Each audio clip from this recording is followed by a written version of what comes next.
Since the 1980s, there's been a steady consolidation within the U.S. banking system.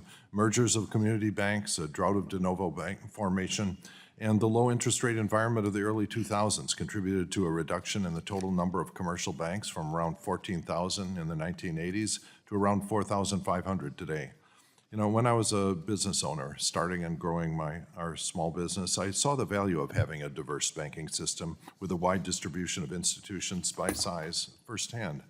Having multiple banks in the community strengthened the negotiating power of our small businesses and the many others in our area by forcing financial institutions to compete with one another for our business.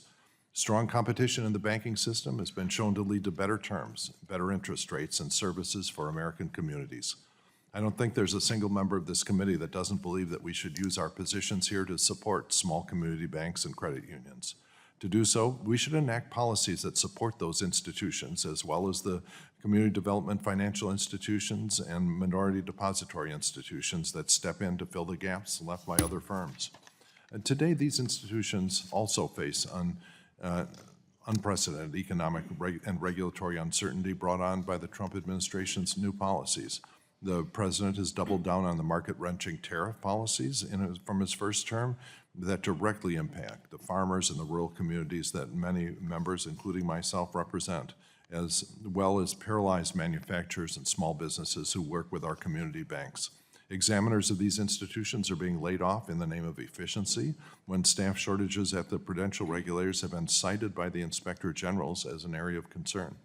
We see a move to cut off funding for the CDFI fund, which has provided more than $12 billion of support access to credit and to support access to credit in unbanked and underbanked communities. Meanwhile, the Consumer Financial Protection Bureau has effectively been shut down, meaning that small community banks are being supervised for compliance with consumer protection laws, while the biggest banks have no oversight at all in this area. It's easy to say deregulation is the solution to the challenges that community banks and credit unions face, but that sentiment ignores other reforms that would provide benefits to community banks without risking their safety and soundness. One area that is ripe for reform is deposit insurance.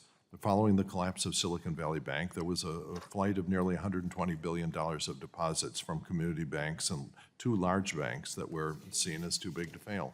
Reforms to the discount window, restoration of NCUA's emergency central liquidity fund authorities, and efforts to address the high cost of technology for small banks and credit unions are other areas that I feel we could find bipartisan solutions for. We have an experienced panel before us that has firsthand experience with the merger and de novo processes, and I look forward to your testimony today.